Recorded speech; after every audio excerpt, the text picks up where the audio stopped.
கர்த்தருக்கு ஸ்தோத்திரம். அல்லேலூயா, ஆமென்.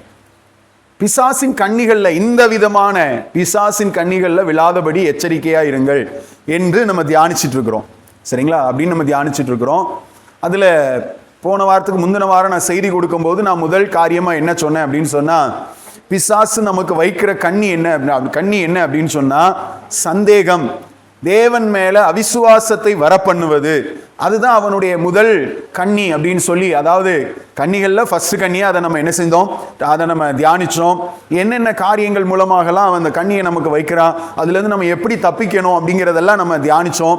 கர்த்தருக்கு மகிமை உண்டாவதாக. இந்த நாள்ல அந்த செய்தியின் தொடர்ச்சியாக 2வது கண்ணி என்ன அப்படிங்கிறத நம்ம தியானிக்க போகிறோம். பிசாசு நமக்கு வைக்கிற கண்ணிகள்ல எச்சரிக்கையா இருக்க வேண்டும். 1 பேதுரு 5வது அதிகாரம் 8வது வசனத்தை ஆதாரமாக நம்ம எடுத்துக்கலாம்.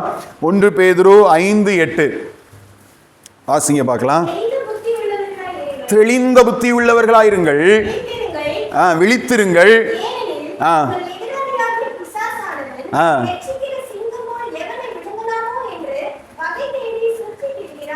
எவனை விழுங்கலாமோ என்று வகை தேடி சுற்றி திரிகிறான். யாருக்கு அப்படின்னா, யாருக்கெல்லாம் பிசாசு எதிராளியா இருக்கிறானோ அவங்களுக்கும் அவனுக்கும் தான் போட்டியே. ஸ்தோத்திரம். அவங்களுக்கும் அவனுக்கும் தான் யுத்தம். ஸ்தோத்திரம். இந்த பிரச்சனை எல்லாம் வேண்டான்னு சொல்லிதான் பாஸ்டர் பிசாசுடைய காரியத்தில் நாங்கள் எதுவுமே என்ன செய்யறது இல்லை, தலையிடுறதே இல்லை. பிசாசை கட்டி கூட நான் என்ன செய்ய மாட்டேன், ஜோம் பண்ண மாட்டேன். பிசாசை துரத்தி கூட நான் என்ன செய்யறது இல்லை, ஜோம் பண்றது இல்லைன்னு நிறைய விசுவாசிகள் இருப்பாங்க. ஸ்தோத்திரம்.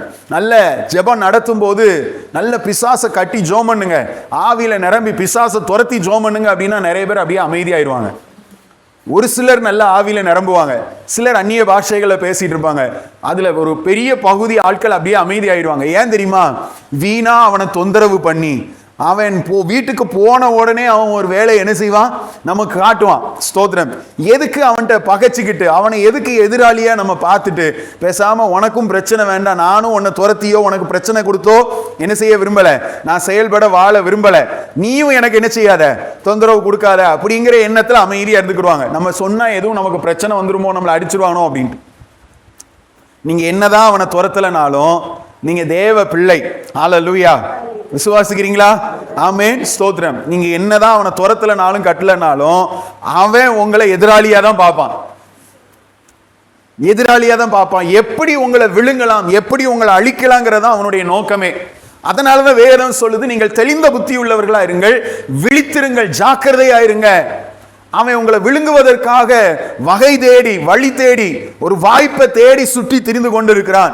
ஏன் அவன் நம்மளை இப்படி விழுங்க நினைக்கிறான்னு ஒரு 5 காரியம் போன வாரத்தில் நான் சொன்னேன். உங்களுக்கு ஞாபகம் இருக்குன்னு நினைக்கிறேன். இல்லைன்னா அந்த செய்தி நமக்கு யூடியூப்ல இருக்கு, நீங்க அதை போய் இன்னைக்கு கேளுங்க. அது இன்னும் நமக்கு அது பிரயோஜனமா இருக்கும், இந்த செய்தி உங்களுக்கு புரிவதற்கு. கர்த்தருக்கு மகிமை உண்டாவதாக. ஸ்தோத்திரம்.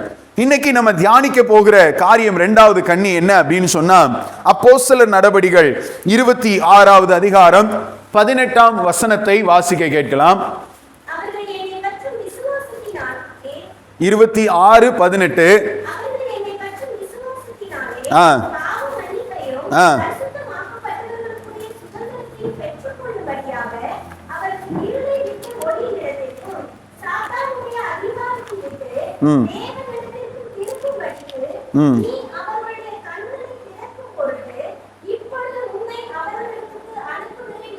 ஸ்தோத்திரம். கண்களை திறக்கும் பொருட்டு நான் உன்னை அனுப்புகிறேன். 2வது காரியம் என்ன அப்படின்னு சொன்னா, ஆவிக்குரிய குருட்டுத்தன்மை. பிசாசு தேவ பிள்ளைகளை விழுங்கும்படி, பிசாசு தேவ பிள்ளைகளை அழிக்கும்படி, அவர்களை வழிவிலகி போகும்படி. ஸ்தோத்திரம். பிசாசு வைக்கிற கண்ணியில் 2வது கண்ணி என்ன அப்படின்னு சொன்னா, ஆவிக்குரிய குருட்டுத்தன்மையை தேவ பிள்ளைகளுடைய வாழ்க்கையில அவன் வைக்கிறான். ஸ்தோத்திரம். இந்த கண்ணிகளை எல்லாம் குறித்து கர்த்தர் ஏன் நம்மளோடு கூட பேசுகிறார், ஏன் இந்த காரியங்கள் எல்லாம் நமக்கு இன்னைக்கு அவசியமா இருக்கு, தேவையா இருக்குது, ஏன் நம்மளோடு கூட கர்த்தர் இந்த வார்த்தைகளை பேசி கொண்டிருக்கிறார். சங்கீதம் 91வது சங்கீதம் 3வது வசனத்தை வாசிங்கன்னா அதுல என்ன வார்த்தை சொல்லப்பட்டிருக்கு? அவர் உன்னை வேடனுடைய கண்ணிக்கும் பாழாக்கும் கொள்ளை நோய்க்கும் தப்புவிப்பார். அப்போ நம்ம தேவன் எப்படிப்பட்டவர் என்றால், நம்மை வேடனுடைய கண்ணிகளுக்கு தப்புவிக்கிறவர் நம்முடைய கர்த்தர். ஹல்லேலூயா, ஆமென், ஸ்தோத்திரம். நாம் இந்த கண்ணிகளுக்கு தப்பணும்னு சொல்லிதான் கர்த்தர் விரும்புகிறார். அப்போ எங்க என்ன கண்ணின்னு தெரிஞ்சாதான் நம்ம தப்ப முடியும். இன்னைக்கு நம்ம ரெண்டாவது நம்ம தியானிக்கிற இந்த கண்ணி ரொம்ப ஆபத்தான ஒரு அபாயகரமான ஒரு கண்ணி. அபாயகரமான கண்ணி. இந்த கண்ணி வெளிப்படைய மாம்சத்துல சரீரத்துல சிக்கி கொள்ளுகிறது அல்ல. பிசாசு வைக்கிற கண்ணிகள் நான் சொல்லுகிறது எல்லாமே உள்ள நடக்கக்கூடியது. வெளிப்படையா தெரியாது. வெளிப்படையா நல்லா இருக்கிறது போல இருக்கும், வெளிப்படையா சிரிக்கிறது போல இருக்கும், வெளிப்படையா ஆலயத்துக்கு வர்றது போல இருக்கும். இதெல்லாம் இருந்தாலும் இந்த கண்ணி எங்க கிரியை செய்யும், எங்க வைக்கப்பட்டிருக்கும், நம்ம எங்க அகப்பட்டு இருப்போம் அப்படின்னு சொன்னா என் உள்ளான மனுஷன், நம்முடைய உள்ளான மனுஷன் கண்ணிகளுக்குள்ள சிக்கப்பட்டு இருப்பான். கண்ணிகளுக்குள்ள சிக்கப்பட்டிருப்பான். நமக்குள்ள வெளியில கேள்வி இருக்கும் நிறைய. ஏன் ஏன் ஏன் ஏன் இப்படி இருக்குது, ஏன் இப்படி இருக்குது, ஏன் இப்படி இருக்குது. ஸ்தோத்திரம்.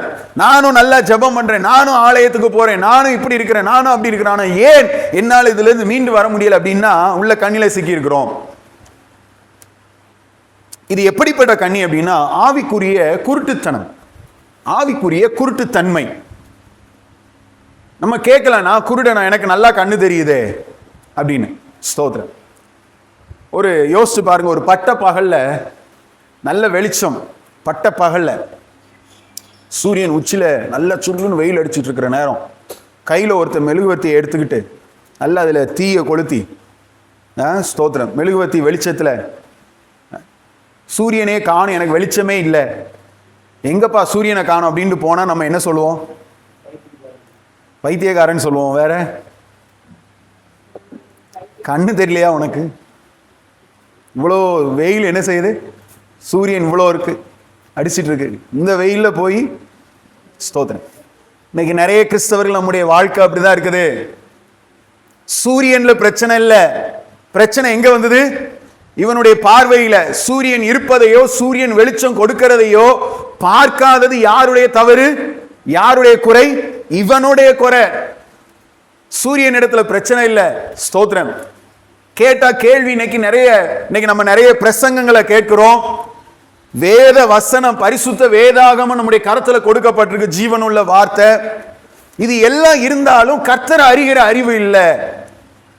இது எல்லாம் இருந்தாலும் சில காரியங்களை ஏன் என்று அறிய முடியறது இல்லை. தேவனை குறை சொல்ற அனுபவம், தேவன் இல்ல, மறந்தார் அல்லது விட்டுட்டாரு, தேவனை குறித்த அறிவில்லாமல் இருக்கிற காரியம், இவைகளைத்தான் வேதம் என்ன சொல்லுது அப்படின்னு சொன்னா ஆவிக்குரிய குருட்டுத்தன்மை. இன்னும் என்னங்கிறத டீட்டெயிலா வாசிக்க போறோம். ஸ்தோத்திரம்.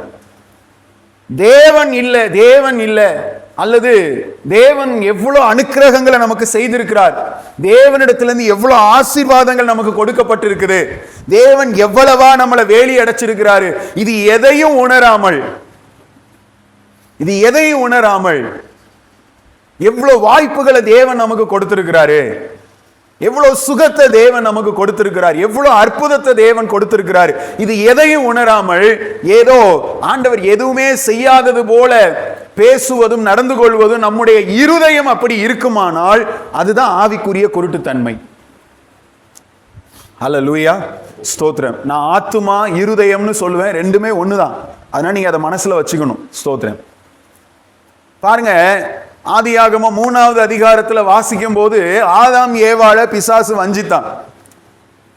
வஞ்சித்து என்ன பண்றான் அப்படின்னா 7வது வசனம் நினைக்கிறேன், அப்பொழுது அவர்களுடைய இருவருடைய கண்களும் என்ன செய்யப்பட்டது? திறக்கப்பட்டது. அப்ப அது வரைக்கும் எப்படி இருந்தாங்க?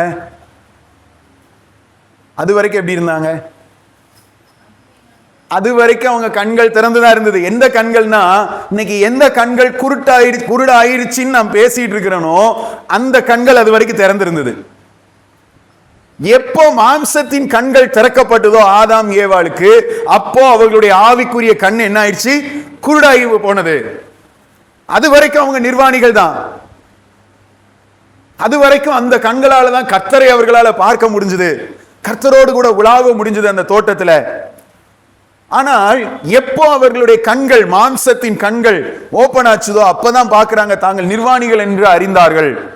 கர்த்தரை தரிசிக்க முடியாம போகுது, கர்த்தரை விட்டு தூரப்பட்டு போகிறாங்க. ஸ்தோத்திரம். பிசாசு இன்னைக்கு நம்முடைய வாழ்க்கையில இதைத்தான் செய்ய விரும்புகிறான். ஆண்டவர் ஆராதிக்கிற தேவ பிள்ளைகள் நம்முடைய வாழ்க்கையில ஆவிக்குரிய கண்கள் திறக்கப்படாதபடிக்கு, அல்லது ஆவிக்குரிய கண்கள் நமக்கு திறந்து நம்ம ஆண்டவரை அறிகிற அறிவுல கொஞ்சம் வளரும் பொழுது ஜாக்கிரதை உள்ளவர்களா இருங்கள். வேதம் சொல்லுகிறது பாத்தீங்களா, தெளிந்த புத்தி உள்ளவர்களா இருங்கள், விழித்திருங்கள். எதிராளியாகிய பிசாசு எவனை விழுங்கலாமோ என்று ஸ்தோத்திரம். குருட்டு தன்மை என்கிற கண்ணியை எடுத்துட்டு உங்ககிட்ட வர்றான். நீங்க என்ன கர்த்தரை குறித்து அறிந்திருக்கிறீங்களோ, என்ன தேவனை குறித்து, அதை எல்லாத்தையும் க்ளோஸ் பண்ணி உங்களுக்கு மாம்ச பிரகாரமான கண்ணை மாத்திர திறந்து இந்த உலகத்தை பார், இந்த உலகத்தில் இருக்கிற ஐஸ்வர்யங்களை பார், இந்த உலகத்தில் இருக்கிற சிற்றின்பங்களை பார், இந்த உலகத்தில் இருக்கிற மேன்மைகளை பார், இந்த உலகத்தில் இருக்கிற இச்சைகளை பார், இவைகளையே பார். யாரை பார்க்காத? கர்த்தரை பார்க்காத அப்படின்னு கண்களை மூடி போட்டு மாம்சத்துக்குரிய கண்களை ஓபன் பண்ணி விடுறான். ஸ்தோத்திரம். ஒரு விசுவாசிக்கு மாம்சத்தின் கண்கள் திறந்திருந்து ஆவிக்குரிய கண்கள் திறக்கப்படலை அப்படின்னா அவங்க ஆவிக்குரிய குருட்டு தன்மையில் இருக்கிறார்கள் என்று அர்த்தம். ஸ்தோத்திரம். அல்லேலூயா. ஸ்தோத்திரம். ஒரு வசனத்தை நம்ம வாசிக்கலாம். 2 பேதுரு 1வது அதிகாரம் 2 முதல் 9வது வசனம் வரைக்கும் நீங்க குறிச்சு வச்சுக்கோங்க. இப்போதைக்கு 9வது வசனம் மட்டும் வாசிங்க. வீட்டில் போய் கண்டிப்பா இதை வாசிச்சு பாருங்க. 2 பேதுரு 1:9 மட்டும் வாசிங்க.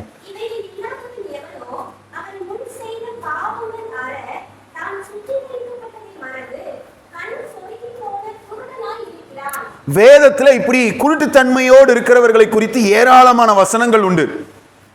குறிப்பிட்ட அந்த இடத்துல வேதம் சொல்லுகிறது, இதுக்கு முன்னால் நீங்க வாசிங்கன்னா 2வது வசனத்துல இருந்து வாசிங்கன்னா, கர்த்தரை அறிகிற அறிவுல நீங்க வளருங்கன்னு சொல்லி அவர் சொல்றார். எதுல வளரணும்? கர்த்தரை அறிகிற அறிவுல வளருங்க. நீங்க அப்படி வளரக்கூடாதபடி இவைகளை விட்டு நீங்க பின்வாங்கி போனீங்கன்னா கண் சொருகி போன குருடர்களா இருக்கிறீர்கள் என்று அப்போஸ்தலனாகிய பவுல் எச்சரிக்கிறார். ஹல்லேலூயா. ஆமென். ஸ்தோத்திரம். கர்த்தருக்கு மகிமை உண்டாவதாக. இன்னைக்கு நான் வேகமா ஒரு 4 காரியம் இருக்கு, 4லையும் 3 விஷயம் எடுத்து வச்சிருக்கிறேன். நான் அதனால ரொம்ப சுருக்கமா உங்களுக்கு எவ்வளோ நான் இதை சொல்ல முடியுமோ, நீங்க புரிந்து கொள்ளும்படி சொல்ல முடியுமோ அதை சொல்லி உங்களுக்காக ஜெபிக்க நான் விரும்புகிறேன். நமக்கு முன்பாக கர்த்தருடைய பந்தி ஆயத்தமா இருக்குது. ஸ்தோத்திரம். நான் சரியான நேரத்தில் உங்களுக்கு முடிக்கிறதுக்கு நான் விரும்புகிறேன். முதல்ல இந்த குருட்டாட்டம்னா என்ன, இந்த குருட்டு தன்மைனா என்ன, ஆவிக்குரிய குருட்டு தன்மைனா என்ன அப்படிங்கிறத நம்ம அறிந்து கொள்ள போகிறோம். ஆவிக்குரிய குருட்டுத்தன்மை என்பது நான் ஏற்கனவே சொன்ன மாதிரி மாம்சத்தின் கண்கள் திறந்துதான் இருக்கும். மாம்சத்துல கண்கள் நல்ல தெளிவாக தான் இருக்கும், பார்வை நல்ல தெளிவாக தான் இருக்கும். ஆனால் தேவனுடைய காரியங்களை, ஆவிக்குரிய காரியங்களை அறியக்கூடாதபடிக்கு, உணரக்கூடாதபடிக்கு நம்முடைய உள்ளான மனுஷன், நம்முடைய இருதயத்தின் கண்கள், நம்முடைய மனக்கண்கள் குருடாகி போவது. ஸ்தோத்திரம். தேவனுடைய காரியங்களை அறிய முடியாமல், உணர முடியாமல் போவது குருட்டாட்டம், குருட்டுத்தன்மை அப்படின்னு சொல்லி வேதத்தில் நம்ம பார்க்க முடியும். சரிங்களா? நான் ஒரு 3 ஸ்தோத்திரம் காரியங்கள்ல நான் இதை உங்களுக்கு விளக்கி சொல்றேன். முதல் காரியம் பார்த்தீங்கன்னா, ஸ்தோத்திரம் 2 கொரிந்தியர் 4வது அதிகாரம் 4வது வசனத்தை வாசிங்க பார்க்கலாம். இந்த குருட்டுத்தன்மைனா என்ன அப்படின்னு சொல்லி ஒரு 3 காரியத்தை நான் உங்களுக்கு சொல்றேன்.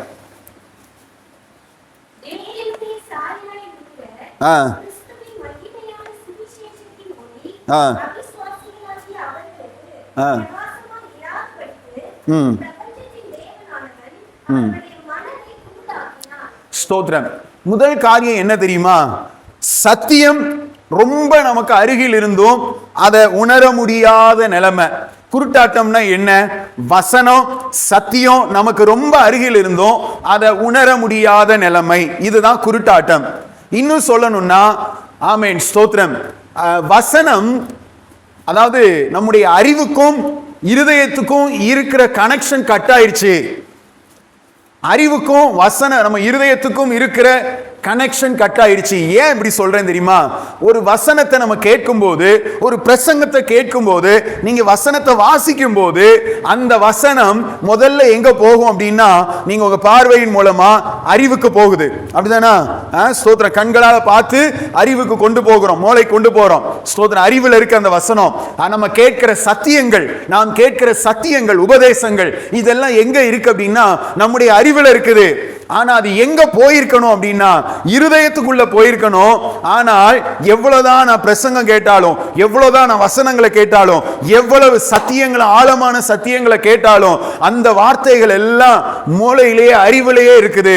இருதயத்துக்குள்ள போகலங்கிற நிலைமை குருட்டுத்தன்மை. ஹல்லேலூயா, ஸ்தோத்திரம். கேட்கிற பிரசங்கங்கள், வார்த்தைகள், வசனங்கள் இவ்வளவு சமீபமா இருந்தும், நல்ல ஒரு ஆவிக்குரிய சபைக்கு போய் நல்ல வல்லமையான பிரசங்கங்களை கேட்டு, நல்ல ஆமென் பைபிள் கிளாஸை கேட்டு, ஸ்தோத்திரம், எவ்வளவு வசனங்களை கேட்டாலும் அதெல்லாம் எனக்கு அறிவில் இருக்குது, அறிவில் இருக்குது, எனக்கு தெரியுங்க. ஸ்தோத்திரம். இந்த வசனமா தெரியும், இந்த காரியம் இது சரியா தப்பா தெரியும், தெரியும். ஆனா அது நடைமுறையில் என்ன செய்யல, வரல. ஏன்? அது இருதயத்துக்குள்ள போகல, அது இருதயத்துக்குள்ள போகல. நல்லா கவனிங்க, வசனம் முதல்ல இருதயத்துக்குள்ள போகாததே ஆவிக்குரிய குருட்டுத்தன்மை. நம்ம கேட்கிற வசனங்கள், நம்ம கேட்கிற வார்த்தைகள், கர்த்தர் நம்மோடு கூட பேசுறாருல, எவ்வளவு பிரத்யட்சமா ஆண்டவர் நம்ம கூட பேசுறாரு. இந்த வார்த்தைகள் நம்ம இருதயத்துக்குள்ள போகுதா? இருதயத்துக்குள்ள போகுதா? அனுமதிக்கிறோமா? இருதயத்துக்குள்ள தேவனுடைய வார்த்தைகள் போகாததுக்கு காரணம் என்ன? ஸ்தோத்திரம். நான் வேற இடத்துல எடுத்து வச்சிருந்த வசனம் நான் சொல்றேன் பாருங்க. ஸ்தோத்திரம். ஏன் இந்த வசனம் உள்ள போகல அப்படின்னா, லூக்கா 8வது அதிகாரத்துல அந்த விதைக்கிறவனுடைய ஊமையில ஆண்டவர் அதை விலக்கி சொல்லும்போது சொல்லுவாரு, முள்ளுகள் உள்ள நிலங்களுக்குள்ள வசனம் விதைக்கப்பட்டது, வார்த்தை விதை விதைக்கப்பட்டது. ஆனா அது என்ன செய்யல, வளர்ந்து பலன் கொடுக்கல. ஏன் தெரியுமா? அங்க என்ன நிறைஞ்சிருக்கு அப்படின்னா, உலக கவலை, சிற்றின்ப மயக்கம், ஸ்தோத்திரம், லௌகிக துக்கம், இவைகள் இருதயத்துல நிறைஞ்சிருக்கிறதுனால வசனம் வந்த உடனே இவைகள் எல்லாம் என்ன செய்து அழித்து போடுது. ஸ்தோத்திரம். அது அடுத்ததுக்கு தான் எடுத்து வச்சிருந்தேன், இப்பவே சொல்றேன். இப்போ வசனம் இருதயத்துக்குள்ளே என்ன செய்யல, போகல. ஸ்தோத்திரம். இருதயத்துக்கு உள்ளே போகல, கொஞ்சம் கூட போகல, கொஞ்சம் கூட போகல. இதனுடைய ஆபத்து என்ன தெரியுமா? இதனுடைய ஆபத்து என்ன தெரியுமா? இப்படி வசனத்தை நிறைய பிரசங்கங்களை கேட்டு கேட்டு, ஸ்தோத்திரம், வீட்டில் இருந்தாலும் இங்க இருந்தாலும் வசனம் வாசம் எல்லாம் பண்ணா சந்தோஷம் தான். ஆனா இவ்வளவு கேட்டு கேட்டும் இந்த வசனம் இருதயத்துக்குள்ள போகல அப்படின்னா இதனுடைய ஆபத்து என்ன தெரியுமா? நம்மளே ஏமாத்திக்கிட்டே இருப்போம். என்ன மாதிரி நல்லவங்க யாருமே கிடையாது, என்ன மாதிரி பரிசுத்தவான் யாருமே கிடையாது, என்ன மாதிரி ஜெபிக்கிறவங்க யாருமே கிடையாது, என்ன மாதிரி ஆலயத்துக்கு போகிறவங்க யாருமே கிடையாது. நம்மளே ஏமாத்திக்கிட்டு இருப்போம். ஹல்லேலூயா, ஸ்தோத்திரம். நம்மளை குறித்து நம்மளே பெருமையா நினைப்போம். நான் நல்லா ஜெபிக்கிறேன், நான் நல்லா ஆராதிக்கிறேன், நான் நல்லா கொடுக்கிறேன். ஸ்தோத்திரம். நம்மை குறித்து நம்மளே பெருமையா நம்மளை நினைச்சிட்டு இருப்போம். ஏன்? இந்த வசனம் அறிவோடு நின்று போனது. இருதயத்தை மாற்ற வேண்டிய வசனம் இருதயத்துக்குள்ள என்ன செய்யவே இல்லை, போகவே இல்லை. நம்மளே ஏமாத்திட்டு இருப்போம். நம்முடைய உண்மையான நிலைமை என்னங்கிறத கடைசி வரைக்கும் கண்டுபிடிக்கவே முடியாது. இந்த குருட்டாட்டம், இதுதான் குருட்டுத்தன்மை. ஆண்டவரே, இந்த குருட்டுத்தன்மை என்னை விட்டு மாறணும் ஆண்டவரே. நான் நானே ஏமாற்றிட்டு இருக்க கூடாது. நீங்க என்னோடு பேசுற வார்த்தைகள் என் சிந்தனையில, என்னுடைய அறிவுல மட்டும் இல்ல, என் இருதயத்துக்குள்ள போகணும். என் இருதயத்துக்குள்ள போகணும். என் அறிவுக்கும் என் இருதயத்துக்கும் இருக்கிற அந்த கனெக்ஷனை ஆண்டவரே கட்டாகாம நான் என்ன செய்யணும், பார்த்து கொள்ளணும். என்னைக்கு அது கட்டாகுதோ அது இன்னைக்கு நமக்குள்ள குருட்டாட்டம் வந்துருச்சு.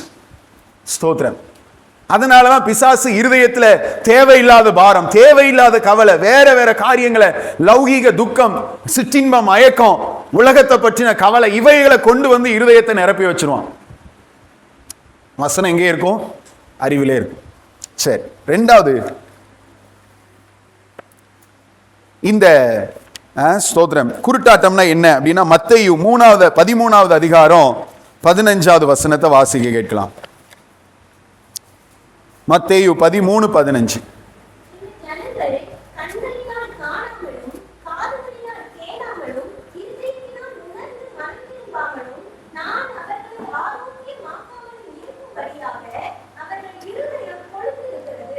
ஸ்தோத்திரம். பாருங்க, ரெண்டாவது காரியம், தேவ சத்தம் இருதயத்துல கேட்டும், தேவ சத்தம் கேட்டும் அதுக்கு பதிலளிக்காத ஒரு நிலை. தேவ சத்தம் கேட்டும் அதுக்கு ஒரு ரெஸ்பான்ஸ் இல்லாத ஒரு இருதயம். ஸ்தோத்திரம். இப்போ ரெண்டாவது நிலை நான் என்ன சொல்றேன் அப்படின்னா, கர்த்தர் தீர்க்க தரிசனங்கள் மூலமாக, பிரசங்கத்தின் மூலமாக, வேத வாசிப்பின் மூலமாக கர்த்தர் நம்மோடு கூட பேசினார். அது அறிவுல மட்டும் இல்லாம இருதயத்துக்குள்ள போச்சு. இப்ப ரெண்டாவது என்ன நிலைமைக்கு வந்தாச்சு? இருதயத்துக்குள்ள போச்சு. தேவ வார்த்தை இருதயத்துக்குள்ள போயிடுச்சு. ஆனாலும் அதுக்கு எந்தவித ரெஸ்பான்ஸும் இல்லாம, எந்தவித அசைவும் இல்லாம, எந்தவித உணர்வும் இல்லாம இருக்கிற நிலைமை ஆவிக்குரிய குருட்டுத்தன்மை. நான் சொல்ல சொல்ல நம்ம வாழ்க்கையோட கம்பேர் பண்ணி ஆராய்ந்து பார்த்து அதுக்காக ஜோம் பண்ணிக்கிட்டே இருங்க தயவு செய்து. நான் ஏற்கனவே சொன்னதை மறுபடியும் சொல்றேன். கன்னிகள்ல ரொம்ப ஆபத்தான கன்னி இதுதான். சோதரம் ரொம்ப ஆபத்தானது இதுதான். நமக்கு இருக்குன்னே தெரியாது. நீங்க கேட்கும் போது சில நேரம், ஓ இதெல்லாம் வந்து கன்னியா, இதெல்லாம் பிசாசு வைக்கிற கன்னியா அப்படிங்கிறது உங்களுக்கு தெரியுது, ஓ இதெல்லாம் குருட்டுத்தன்மையா அப்படின்னு உணர்றீங்க அப்படின்னா ஜோம் பண்ணிக்கிட்டே இருங்க. ஹல்லேலூயா. கர்த்தர் வசனத்தை அனுப்பி அவர்களை குணமாக்கினார். வசனம் இன்னைக்கு சங்கீதத்தில் வாசிச்சோம் இல்லையா? கர்த்தர் அப்படி குணமாக்கிக்கிட்டே இருப்பார். கர்த்தர் தப்பு வச்சுக்கிட்டே இருப்பார். ஹல்லேலூயா, ஸ்தோத்திரம். வசனம் இருதயத்துக்குள்ள போகுது. கர்த்தர் பிரத்யட்சமா பேசுறாரு. நீ இதை விட்டு திரும்பி வா, இதை செய், இதை செய்யாத. ஸ்தோத்திரம். நீ இந்த இடத்துல இரு. இது எல்லாத்தையும் ஆண்டவர் பேசுறார். எல்லாம் தெளிவா கேக்குது. இருதயத்துக்குள்ள சத்தம் போகுது. ஆனாலும் கர்த்தருக்கு என்ன செய்யறது இல்ல? கீழ்ப்படுகிறது இல்ல. அவருடைய சத்தத்துக்கு எந்த விதத்திலையும் ரெஸ்பான்ஸே இருக்காது, பதிலே இருக்காது. அவர் பேசிக்கிட்டே இருப்பார். நான் செய்யறத வழக்கம் போல எப்பையும் போல நான் செய்து கொண்டே இருப்பேன். இது குருட்டுத்தன்மை. ஆண்டவர் எவ்வளவு பேசினாலும் அந்த வார்த்தைக்கு கொஞ்சம் கூட நமக்குள்ள நடுக்கம் வராது. ஆண்டவர் எவ்வளவு பேசினாலும் அந்த வார்த்தைக்கு கொஞ்சம் கூட நம்ம இருதயம் உடையாது. நம்முடைய பாவத்தை குறிச்சு, நீதியை குறிச்சு ஆண்டவர் பேசும்போது, பரிசுத்த ஆவியானவர் கண்டித்து உணர்த்தும் போது நம்ம இருதயம் உடையாது. அவர் பேசுற வார்த்தை நமக்கு ஏதோ ஒரு கதை மாதிரி, கதை புக்கு மாதிரி இருக்கும் வேதம். பாவத்தை குறிச்சு கர்த்தர் கண்டிச்சு பேசினால் நம்ம இருதயத்தை என்ன வராது? ஒரு நடுக்கம், ஒரு பயம். கர்த்தர் பேசுறாரு, இதுதான் ரெஸ்பான்ஸ் சொல்றேன். கர்த்தர் பேசுறாரு. அவர் பேசினாலும் நம்ம இருதயம் ஒரே மாதிரி தான் இருக்குது. அந்த வாரத்துல, அந்த பைபிள் ரீடிங் டைம்ல கர்த்தர் பேசலனாலும் நம்ம இருதயம் எப்படிதான் இருக்குது? ஒரே மாதிரி தான் இருக்குது. பவுல போல எந்த நிலையிலும் நாங்கள் மனரம்யமா இருக்க கற்றுக்கொண்டோம் பாஸ்டர். எங்களை ஏன் நீங்க பாடாப்படுத்துறீங்க? எங்களை ஏன் கர்த்தர் வார்த்தையை கேட்டா நடுங்கணுங்கிறீங்க? ஸ்தோத்திரம். பேசலன்னா ஆண்டவரே பேசுங்கன்னு அழணுங்கிறீங்க. ஏன்? நான் இன்னைக்கு நல்லா தானே இருக்கிறேன். இது பிசாசு உங்களுக்கு கொடுக்கிற தாளாட்டு. உங்களை தொட்டில போட்டு என்ன பண்றான்? நல்லா தாளாட்டு பாடி உங்களை தூங்க வைக்கிறான்னு அர்த்தம். நீ கவலைப்படாத, நீ நல்லா தான் இருக்கிற. உங்களை நீங்களே ஏமாத்திக்கிட்டு இருக்கிறதுக்கு பிசாசு ஒரு தாளாட்டு பண்ண. நீ நல்லா இருக்கிற, நீ ராஜா, நீ தேவர்களை போல இருப்ப, உன் கண்கள்லாம் திறக்கப்படும், நன்மை தீமைலாம் உனக்கு தெரியும், நீ நல்லா தான் இருக்க. உன்ன மாதிரி யார் ஜோம் பண்ண முடியும்? அந்த பாரு, அந்த சிஸ்டரை பாரு, அவங்க 5 நிமிஷம் தான் ஜோம் பண்றாங்க, நீ 6 நிமிஷம் ஜோம் பண்ற. சோத்ரம். பிசாசு கொடுக்கிற தாளாட்டு. இதுக்கு மயங்கியே நிறைய பேர் இதை கண்டுக்கிறதே கிடையாது. கர்த்தர் பேசுனா ஒரு நடுக்கம் வரணும். இந்த வார்த்தை ஆண்டவர் என் கூட பேசுறாரா, என்ன காரணத்துக்காக கர்த்தர் பேசுறாரு, யாருக்குமே தெரியாதுன்னு நினைச்சேன். இந்த வார்த்தைகளை கர்த்தர் இன்னைக்கு என்னோட தீர்க்க தரிசனமா பேசுறாரு, நமக்குள்ள ஒரு நடுக்கம் வரணும். மறைமுகமா நான் செய்யற பாவம், ஸ்தோத்திரம், தேவனுக்கு பிரியமில்லாத காரியத்தை நான் வாழ்க்கையில செய்து கொண்டிருந்தேன். கர்த்தர் இந்த நாள்ல காலையில வேதத்தை தியானிக்கும் போது என் கூட பேசினார், அல்லது பிரசங்க நேரத்தில் ஆண்டவர் என்னோடு பேசினாரு, ஜெப நேரத்தில் ஆண்டவர் என்னோடு பேசினார். நடுக்கம் வரணும். இருதயம் நடுங்கவும் அடக்கு உடையவும் இல்லை. ஸ்தோத்திரம். இருதயம் குத்தப்பட்டாலும் மனம் திரும்புற அனுபவத்துக்கு வரல. கர்த்தர் உணர்த்துறாரு, ஆனா மனம் திரும்புற அனுபவத்துக்கு வரல. அப்படியே இருக்கிற ஒரு மரமரத்து போன ஒரு நிலைமையில வாழ்வதைத்தான் வேதம் ஆவிக்குரிய குருட்டுத்தன்மை என்று சொல்லுகிறது. எச்சரிக்கையா இருங்க. இருதயத்துக்குள்ளே போகாத ஒரு நிலைமை, இருதயத்துக்குள்ள போயும் எந்த பிரயோஜனமும் இல்லாத ஒரு நிலைமை. எச்சரிக்கையா இருங்க. ஸ்தோத்திரம். இடத்துல போய் நிக்கிறோம், கீழே எறும்பு கூட்டங்களா இருக்கு, அதுல போய் கால் வச்சா என்ன செய்யுது? கடிக்க ஆரம்பிக்குது. என்ன செய்வோம்? தட்டிட்டு ஓடுவோம். ஸ்தோத்திரம். ஒருத்தன் நிக்கிறான், தட்டவும் இல்லை ஓடவும் இல்லை, கடிக்குது வலிக்குது, ஆனாலும் அப்படியே நின்றுட்டு இருக்கானா என்ன சொல்லுவோம்? அடா பாய், உன் கால் மரத்து தான் போச்சா? எறும்பு கடிக்கிறது தெரியலையா? உன் கால் என்ன மரத்தா போச்சு, கடிக்கிறது உனக்கு தெரியலையா? இன்னைக்கு நம்ம இருதயம், ஒருவேளை ஆண்டவர் அடிக்கடி பேசி பேசியும் நம்ம எந்த அசைவும் இல்லைன்னா, ஒருவேளை நம்ம இருதயத்துக்கும் ஆண்டவர் அதை தான் கேட்கிறாரு. உங்க இருதயம் மரத்து போய் கல்லாய் போன நிலைமையில் இருக்கிறீங்களா? இருதயம் மரத்து போய் கல்லாய் போன நிலைமையில நீங்க இருக்கிறீங்களாங்கிறது தான் ஆண்டவருடைய கேள்வியா இருக்குது. எவ்வளவு பெரிய ஒரு ஆபத்தான ஒரு கண்ணிய பிசாசு கையில வச்சிருக்கிறான் பாருங்க. நமக்கு இதெல்லாம் தெரியாது, நம்ம நார்மலா இருப்போம். இது பிசாசுடைய கண்ணி. கர்த்தர் பேசும்போது நமக்குள்ள பயம் வரணும். ஸ்தோத்திரம். பிள்ளைகளுக்கு அதை சொல்லி வளர்க்கணும். கர்த்தர் பேசும்போது என்ன வரணும்? பயம் வரணும். சாமுவேல்ட்ட ஏலி என்ன வார்த்தை சொல்லி அனுப்பினார்னா, கர்த்தாவே சொல்லும் அடியேன் கேட்கிறேன். சொல்லுங்க அப்படின்லாம் சொல்லல. என்ன சொல்லி கேட்கிறார்? அடியேன் கேட்கிறேன். கர்த்தர் பேசினார்னா எப்படி இருக்கும்? ஸ்தோத்திரம். அந்த பயம், நடுக்கம் நம்மளை பிடிக்குதா? இருதயத்தில் அந்த தாக்கம், மாற்றம் வருதா? எதை குறித்து கர்த்தர் பேசுறாரோ, எதை குறித்து கர்த்தர் கண்டிக்கிறாரோ, எதை குறித்து கர்த்தர் எச்சரிக்கிறாரோ, அதுல மனம் மாறக்கூடிய அனுபவத்துக்குள்ள நம்ம வர்றோமா? அப்படி இல்லைன்னா அது குருட்டுத்தன்மையில நம்ம விழுந்திருக்கிறோம்னு அர்த்தம். ஸ்தோத்திரம். இதனுடைய ஆபத்து எங்க போய் முடியும் அப்படின்னு சொன்னா, நம்ம மனம் திரும்பக்கூடிய வாய்ப்பை இழக்கிறோம். தேவ வார்த்தை நம்ம இருதயத்துல பேசி பேசி நம்ம இன்னும் அதை உணராத ஒரு கல்லான இருதயத்தை கடினப்படுத்தி, இன்னும் இந்த பாவத்துல நான் தொடர்ந்து ஜீவிப்பேன், இன்னும் இந்த காரியத்துல நான் இருப்பேன். ஆண்டவர் பேசினாலும் பேசிக்கிட்டே இருக்கிறேன் இருதயத்துல. ஆமா, கொஞ்சம் அவர் பேசும்போது ஆமா பேசுறாரு, எனக்கு தெரியுது, ஆனா நான் எதை மாத்தல அப்படின்னா, நம்ம மனம் திரும்புற வாய்ப்பை இழந்து கொண்டே இருக்கிறோம். கர்த்தர் பேசிக்கிட்டே இருக்கிறாரு, அடிக்கடி கடிந்து கொண்டே இருக்கிறாரு, மனம் திரும்புற வாய்ப்பை இழந்து கொண்டே இருக்கிறோம். ஸ்தோத்திரம். காலத்தை வீணடிச்சுக்கிட்டு இருக்கிறோம், கர்த்தருடைய கிருபையை விருதாவாக்கிக்கிட்டு இருக்கிறோம். ஆவிக்குரிய குருட்டுத்தன்மை இதெல்லாம் தெரியாது நமக்கு. இதெல்லாம் கண்களுக்கு மறைக்கப்பட்டிருக்கும். இதெல்லாம் கண்களுக்கு மறைக்கப்பட்டிருக்கும்.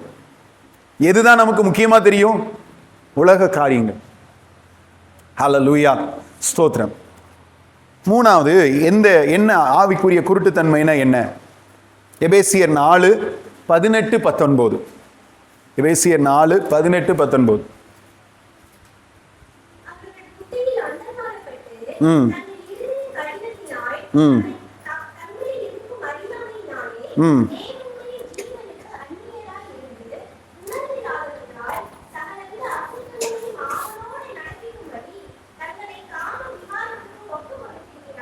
ஸ்தோத்திரம்.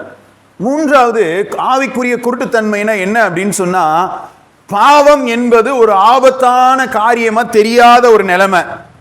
இன்னும் சொல்லணும்னா, பாவத்தை பாவம் என்று உணராம தொடர்ந்து அதை செய்கிற ஒரு நிலைமை ஆவிக்குரிய குருட்டுத்தன்மை.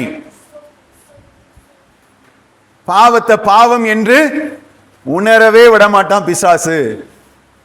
ஆரம்பத்தில் பாவம் செய்யும் போது, இதுக்கு முந்தின பாயிண்ட்ல நான் சொன்ன பாருங்க, பாவம் செய்யும் போது ஆண்டவர் கண்டிச்சுட்டே இருப்பாரு,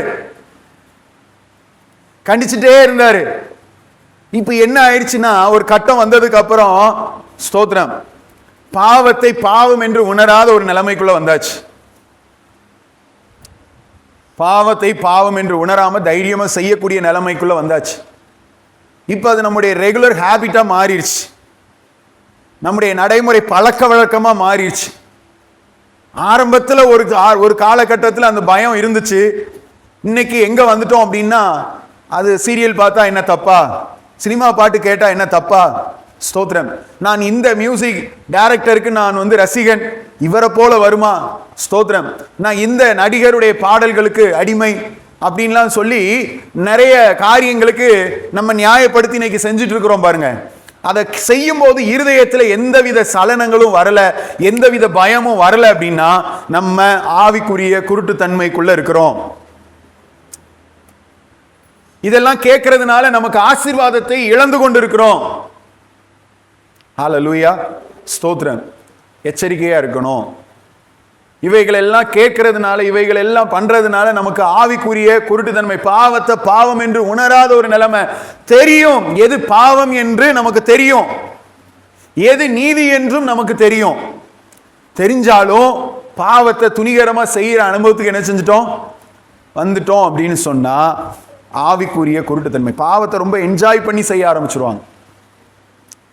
பாவத்தை என்ஜாய் பண்ணி செய்ய ஆரம்பிச்சிருவாங்க. பாவத்தை குறித்த பயம் இருதயத்தில் இருக்காது. ஸ்தோத்திரம். ஒரு குருடனுக்கு எப்படி அவன் கண்ணுக்கு முன்னால குழி இருக்கிறது தெரியாம போய் விழுறானோ, அதே போல இந்த பாவம் அவனை கொண்டு போய் மரணத்துக்கு நேரா, அழிவுக்கு நேரா கொண்டு போகுதுங்கிறத உணராமலேயே அந்த பாவத்தை செய்து கொண்டே இருக்கிற நிலைமை. சின்ன பாவம் தானே, பெரிய பாவம் தானே, இதுதானே அப்படின்லாம் கிடையாது. பாவம் என்றால் பாவம் தான்.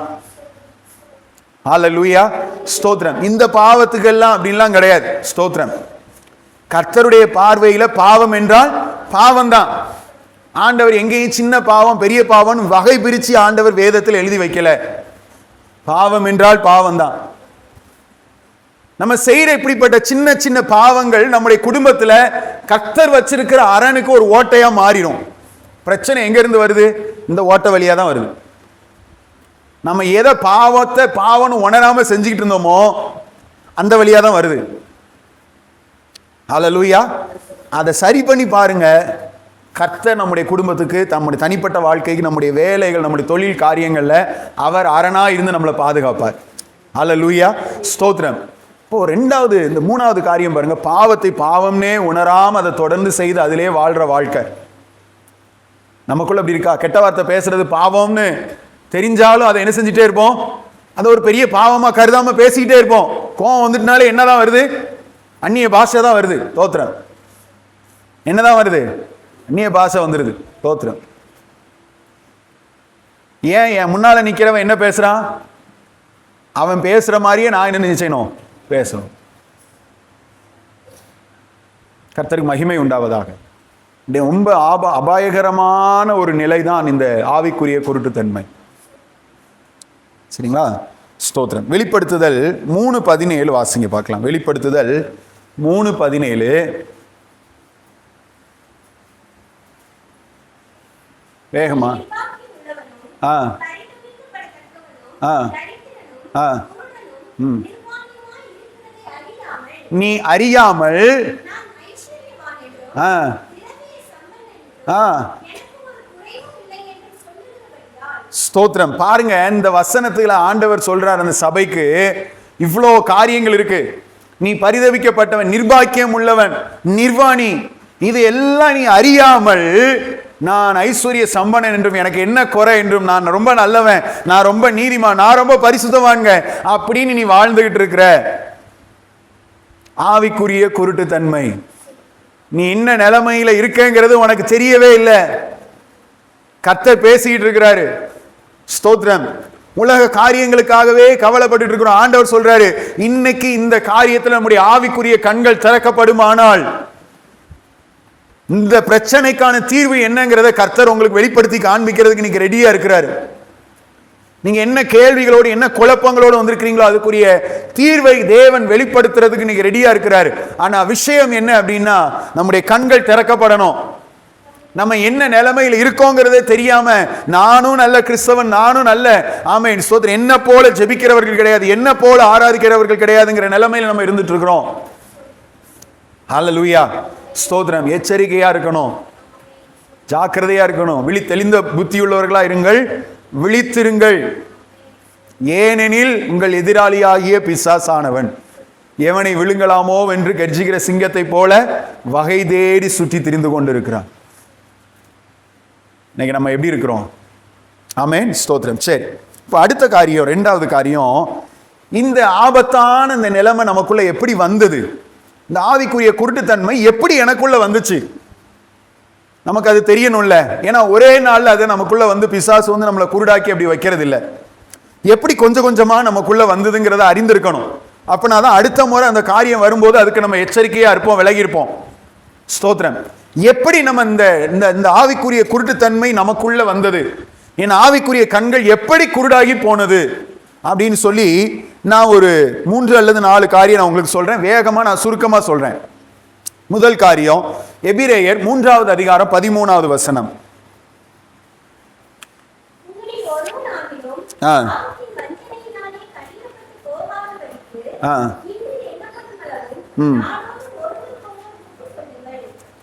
ஸ்தோத்திரம். பாவத்தின் வஞ்சனையினாலே கடினப்பட்டு போகாதபடிக்கு. முதல் காரியம், ஸ்தோத்திரம், தேவனுக்கு கீழ்ப்படுகிறதை தொடர்ச்சியா புறக்கணித்து கொண்டே இருந்தது இந்த ஆவிக்குரிய கீழ்ப்படியாமைக்குள்ள கொண்டு வந்துருச்சு. எப்படி எனக்குள்ள இந்த ஆவிக்குரிய குருட்டுத்தன்மை வந்தது, என் ஆவிக்குரிய கண்கள் எப்படி குருடாகி போனது? ஒரு காலத்துல ஸ்தோத்திரம், என்னுடைய ஆவிக்குரிய அனுபவங்களே வேற லெவல்ல இருந்தது. ஸ்தோத்திரம், நான் நல்லா ஜெபிக்க முடிந்தது, ஆராதிக்க முடிந்தது, நல்ல வேதத்தை தியானிக்க முடிஞ்சது. ஆனா ஏன் இன்னைக்கு என்னால ஜெபம் பண்ண முடியல? வேதத்தை திறந்தாலும் தூக்கம் வருது. ஒரு காலத்துல வெளிப்பாடுகளை பார்த்தேன், ஒரு காலத்துல அந்த தரிசனங்களை நான் பார்த்தேன். வேதத்தை வாசிக்கும் போது கர்த்தர் வெளிப்படுத்தி காண்பிக்கிற காரியங்கள் அவ்வளவு நல்லா இருக்கும். ஆனா இன்னைக்கு ஏன் அதெல்லாம் மாறி இன்னைக்கு தூக்கம் வருது, அல்லது வேதத்தை எடுக்கவே முடியல? ஸ்தோத்திரம். அந்த ஆவிக்குரிய நிலைமையில வாழ்க்கையில் என்னால முன்னேற முடியாம நான் இப்படியே இருந்த, அல்லது இருக்கிற நிலைமை இழந்து கொண்டு இருக்கிறேன் அப்படின்னா ஏன் அப்படின்னா, இந்த குருட்டுத்தன்மை எப்படி நமக்குள்ள வந்தது அப்படின்னு சொன்னா, நம்முடைய தொடர்ச்சியான கீழ்ப்படியாமை. தேவன் நம்மோடு கூட பேசிக்கிட்டே இருந்ததை புறக்கணிச்சுக்கிட்டே இருந்தோம். ஸ்தோத்திரம், ஹல்லேலூயா, ஸ்தோத்திரம். ஏன் இந்த வார்த்தைகளை சொல்றேன்னா, கர்த்தர் நம்ம இருதயத்துக்குள்ள வைக்கிற வார்த்தைக்கு கீழ்ப்படியணும்.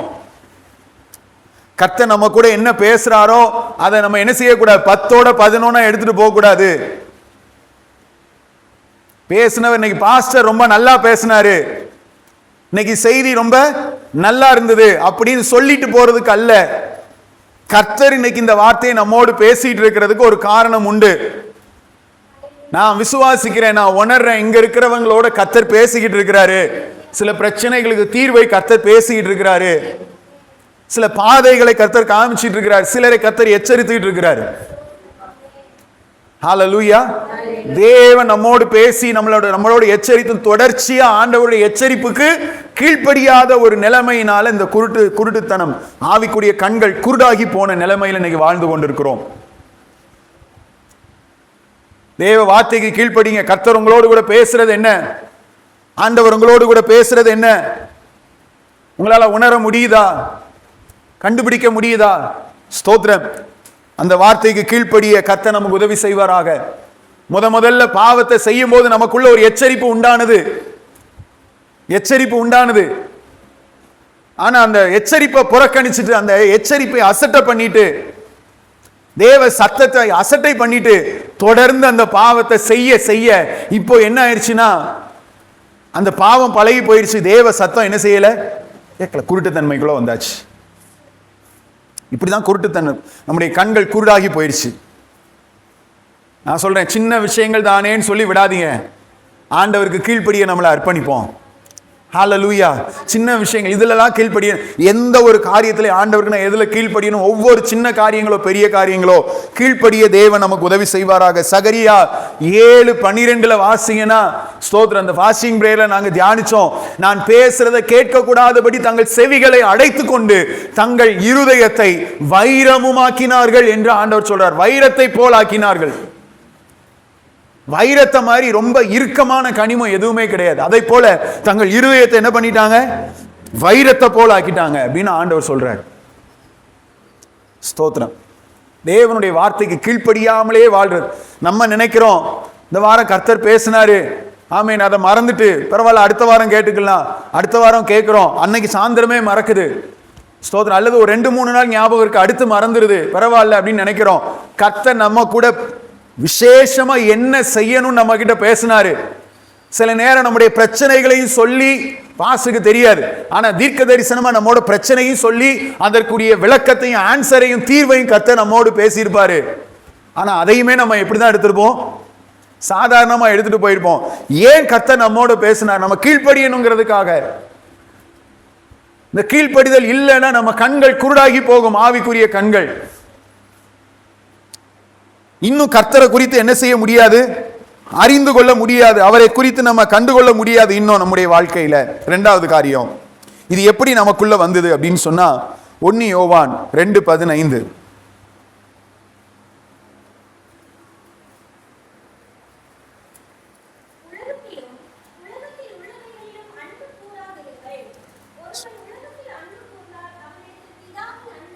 ஸ்தோத்திரம். இரண்டாவது காரியம் நான் ஏற்கனவே சொன்னதோட தொடர்புடையது தான். இரண்டாவது காரியம், உலக ஆசைகள்ல மூழ்கி போகிற இருதயம். உலக ஆசையில நம்ம மூழ்கி போகும்போது, பணம், உலகம் தருகிற பெருமை, பேர், புகழ், இவைகளுக்குள்ள மூழ்கி போகும்போது, இவைகளுடைய நோக்கங்கள், ஆசைகள், இவைகளை குறித்த சத்தங்களே நம்ம இருதயத்தில் அதிகம் கேட்கும் போது, கர்த்தர் பேசுகிற சத்தம் நம்ம இருதயத்தில் மங்கி போகும்போது இந்த ஆவிக்குரிய கண்கள் குருடாகி போகிறது. ஹல்லேலூயா, ஆமென். குருடரை அவர்கள் அறியாத வழியில நடத்துகிறவர் கர்த்தர். நம்மளோடு பேசி ஆண்டவர் நம்மளை நடத்த விரும்புறாரு. சங்கீதம் 32:8 ஆண்டவர் என்ன சொல்றார்? நான் உனக்கு போதித்து நீ நடக்க வேண்டிய வழியை உனக்கு காட்டுவேன், உன்மேல் என் கண்ணை வைத்து உனக்கு ஆலோசனை சொல்லுவேன் என்று ஆண்டவர் சொன்னாரு. இன்னைக்கு ஆண்டவருடைய போதனை, ஆண்டவர் பேசினார், அதுக்கு தொடர்ச்சியா கீழ்ப்படியல. இப்ப அதே போல பாருங்க, தேவனுடைய சத்தம் நம்முடைய வாழ்க்கையில மங்கி கொண்டிருக்கிறது. ஒரு காலத்துல கர்த்தர் பேசுறது நல்லா கேட்க முடிஞ்சது, கர்த்தர் பேசுறத பிரத்யட்சமா உணர முடிந்தது, கர்த்தர் இவ்வளவு என் கூட பேசுறாருங்கிறத உணர முடியுது. இன்னைக்கு கர்த்தர் பேசுறாரா? உங்களோட பேசுறாரா? செய்தி பிரசங்கத்தை கேட்டா மட்டும்தான் ஆண்டவர் எங்களோடு பேசுறது மாதிரி தெரியுது, எங்க பிரச்சனைகளை குறித்து பேசுறது போல தெரியுது. ஸ்தோத்திரம். வீட்டுக்கு போனா வேத வாசிப்புல ஆண்டவர் பேசுறது இல்ல. ஆண்டவர் பேசியே பல நாட்கள், மாதங்கள், வருஷங்கள் ஆயிடுச்சு. காலையில் எழுந்திருச்சு என்னுடைய வேத பகுதி வாசிப்பு நேரத்தில் கடகடகடன்னு ஒரு வேத பகுதியை நான் வாசிக்கிறேன். கர்த்தர் என்னோடு பேசியே நாட்கள், மாதங்கள் ஆயிடுச்சு. ஆனால் எனக்கு அதை குறித்து என்ன இல்லை. ஆரம்பத்தில் கொஞ்சம் பயமா இருந்தது. நாளாக நாளாக என்ன செஞ்சிச்சு? அந்த பயமும் மங்கி போயிடுச்சு, இருதயத்தில் இல்லாம போயிடுச்சு. கர்த்தர் இந்த காரியத்தை குறித்து தான் நம்மளோட பேசிட்டு இருக்கிறார். ஹல்லேலூயா. இப்படி நம்ம தேவ வார்த்தை கேட்கறது நம்ம லைஃப்ல மங்கி போனதை கவனிக்காம விட்டோம் பாத்தீங்களா? இங்க வந்தது ஆவிக்குரிய கண்கள் குருடாகி போன நிலைமை. கர்த்தர் நம்ம கூட பேசணும். கர்த்தர் நம்ம கூட என்ன செய்யணும்? பேசணும். எல்லா சூழ்நிலையிலும் கர்த்தர் நம்மோடு பேசணும். பேசலைன்னா நம்ம ரொம்ப டேஞ்சர் சோன்ல இருக்கிறோம்னு அர்த்தம். பேசுறாராங்கிறத கவனிங்க. மங்கி போகுதாங்கிறத கவனிங்க. அவர் சத்தம் தெளிவா கேட்க முடியுதா? மங்கி போகுதா?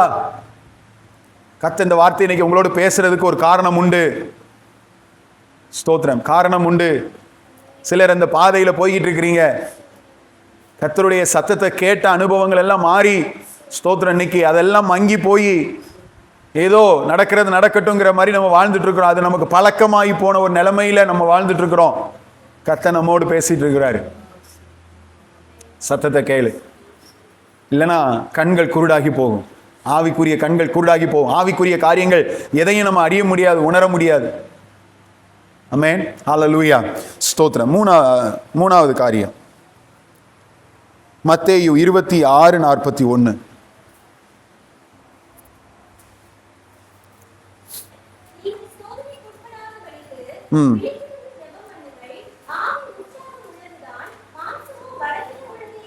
ஸ்தோத்திரம். மூணாவது காரியம் நம்ம எல்லாருக்கும் தெரிந்தது தான், ஜெபம் இல்லாத ஒரு வாழ்க்கை. எப்படி இந்த குருட்டு ஆவிக்குரிய கண்கள் எனக்கு குருடாகி போச்சு, நான் எப்படி இந்த நிலைமைக்குள்ள வந்தேன், எப்படி இந்த நிலைமை எனக்குள்ள வரும் என்றால் தெரிந்து எச்சரிக்கையா இருங்க. மூணாவது காரியம், ஜெபம் இல்லாத வாழ்க்கை. ஜெபம் இல்லாத வாழ்க்கை. நம்ம லைஃப்ல ஜெபம் இல்லை அப்படின்னாலே பிசாசு என்ன பண்ணிடுவான்? ஜெபம் இல்லாத வாழ்க்கை என்று நான் சொல்லும்போது, இன்னைக்கு நம்ம என்ன ஜெபம் பண்ணிட்டு இருக்கிறோமோ, எந்த அளவுல ஜெபம் பண்றோமோ, இந்த அளவு குறைவதே ஆபத்து தான். நம்ம நிறைய ரீசன் சொல்லலாம். ஸ்தோத்திரம். நான் அடிக்கடி சொல்றது உண்டு, ஒரு நாள் காலையில தூங்கி எழுந்திருச்சதுல இருந்து நீங்க பிஸியா ஓட வேண்டிய வேலை இருக்குது. காலையில இருந்து நைட்டு வரைக்கும் பிஸியாவே ஓடுற வேலை இருக்குது. அன்னைக்கு நம்ம ஓடிக்கிட்டே இருக்கிறோம். அந்த நாளில் நம்ம எதை ஈஸியாக தவிர்ப்போம்னு சொல்லுங்க பார்க்கலாம், எதை ஸ்கிப் பண்ணுவோம்னு சொல்லுங்க பார்க்கலாம். நம்முடைய ஜெப நேரத்தை தான். மற்ற எல்லாம் ரெகுலராக செய்வோம், நம்முடைய ஜெப நேரம் என்ன ஆகும்? ஸ்கிப் ஆகும். நம்முடைய ரெகுலராக நம்ம ஜெபிக்கிற அந்த அனுபவத்திலிருந்து நம்ம நேரங்கள்லேருந்து குறைவுபடும் போது கண்கள் குருடாக ஆரம்பிக்குது. எச்சரிக்கையாக இருங்க. ஹல்லேலூயா. கர்த்தர் சில நேரங்களில் நான் சொல்றேன், அதான் ஆண்டவர் சில நேரம் நம்ம கிட்ட பேசிக்கிட்டே இருப்பார். அதுக்கு செவி கொடுக்கல, கீழ்ப்படியில, புறக்கணிக்கிறோம் அப்படின்னாலே ஆரம்பிச்சிருதுன்னு அர்த்தம். சில நேரங்களில் கர்த்தர் நம்மளை ஜெபிக்கவும் சொல்லுவார், உபவாசிக்கவும் சொல்லுவார். ஹல்லேலூயா, ஸ்தோத்திரம். நம்முடைய ஜெபம், உபவாசம் இவைகள் என்ன பண்ணும்னா, மாம்சம் பலவீனமானது, ஆவி உற்சாகம் உள்ளது. அதனால நீங்க என்ன பண்ணுங்க? விழித்திருந்து ஜெபம் பண்ணுங்க. நீங்க ஜெபம் பண்ண நீங்க உபவாசிக்க ஆவிக்குரிய மனுஷன் உயிர்ப்பிக்கப்படுவான். ஆவிக்குரிய கண்கள் என்ன செய்யும்? திறக்கப்படும். கர்த்தர் இன்னைக்கு நம்ம கூட பேசுறாரு. உங்களுடைய ஜெப அனுபவத்தை கர்த்தர் தட்டி எழுப்ப ஆண்டவர் உங்களோட பேசிட்டு இருக்கிறார். ஜெப அனுபவத்தில் ஒரு மந்த நிலைமையோடு நீங்க இருந்துகிட்டு இருக்கிறீங்க. இந்த மந்த நிலைமையை தான் கர்த்தர் சொல்றாரு, உன் கண்கள் குருடாகி போன நிலைமையில நீ வாழ்ந்து கொண்டிருக்கிற. இது என்னால் உனக்கு கிடைச்சது இல்லை, இது ஏதோ சூழ்நிலையிலான நடக்குது, என் வேலையினால நடக்குதுன்னு நீ நினைக்கலாம். ஆனால் இது பிசாசு உனக்கு வைத்த கண்ணி. நீ இதுல சிக்கி இருக்கிற. உன் ஜெப நேரம் மந்தமாகிருச்சு. ஒரு காலத்துல நீ உபவாசித்து ஜெபம் பண்ண அனுபவம், ஆவியில நிரம்பி நீ ஜெபம் பண்ண அனுபவம், இன்னைக்கு அதெல்லாம் இல்லாம ஒரு மந்தமான ஜெபம், ஒரு பாரம்பரியமான ஜெபம், சுயநலமான ஜெபம், தேவ பிரச்சனை வந்தா மட்டும் ஜெபம் என்கிற நிலைமைக்குள்ள நீ வந்துட்ட. காரணம் என்னன்னா, உன் ஆவிக்குரிய கண்கள் குருடாகி போயிடுச்சு. இந்த வழியாக தான் உன் கண்கள் குருடாக்கப்பட்டது. நம்ம உணரவே இல்லை. ஸ்தோத்திரம். கடந்த நாளில் சகோதரி வீட்டுக்கு போயிருந்தோம், ஒரு சகோதரி வீட்டுக்கு. அங்கே அவங்க கணவர் அவங்க கணவரோட நான் பேசிகிட்டு இருக்கும்போது அவங்க ஒரு வார்த்தை சொன்னாங்க. ஆராதனைக்கு வாங்க அப்படின்னு சொன்னப்போ அவங்க ஒரு வார்த்தை சொன்னாங்க. ஸ்தோத்திரம். நான் எனக்கு வர விருப்பம்தான், ஆனால் என் சூழ்நிலை என்னன்னு கர்த்தருக்கு தெரியும். என் சூழ்நிலை என்னன்னு கர்த்தருக்கு தெரியும். ஆண்டவர் கிருபை உள்ளவர். அதனால் என்ன பண்ணுவார்? என்னை ஏற்றுக்குவார், மன்னிச்சுக்குவார், என் நிலைமையை புரிஞ்சுக்குவார் அப்படின்னாங்க.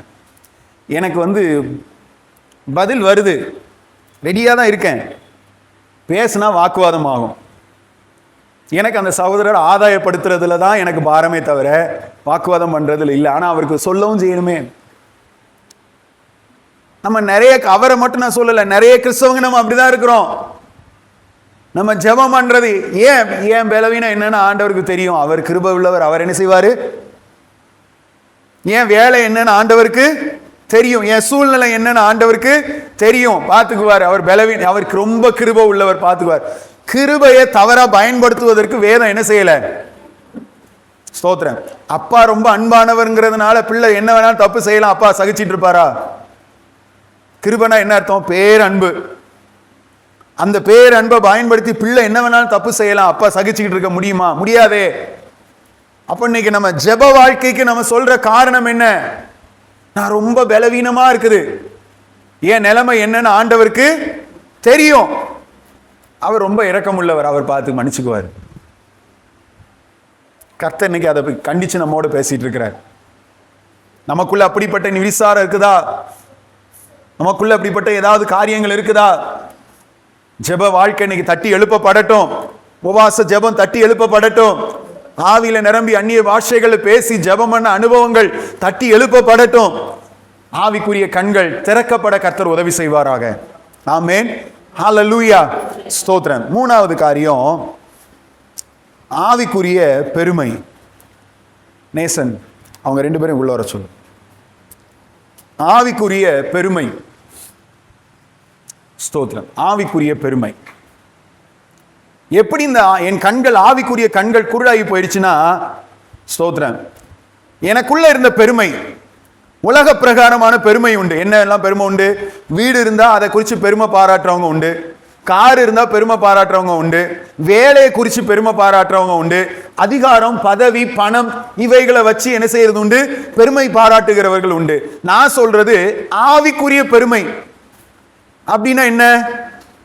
நான் நல்லா ஜெபம் பண்றேன், நான் காலையில இருந்து இத்தனை மணில இருந்து இத்தனை மணி வரைக்கும் நான் என்ன பண்றேன், ஜெபம் பண்றேன், நான் நல்லா கர்த்தருக்கு கொடுக்கிறேன், நான் நல்லா உருவாக்கப்பட்டிருக்கிறேன், நான் நல்லா ஆராதிக்கிறேன், நான் நல்லா ஜெபிக்கிறேன், நான் நல்லா உபவாசிக்கிறேன்.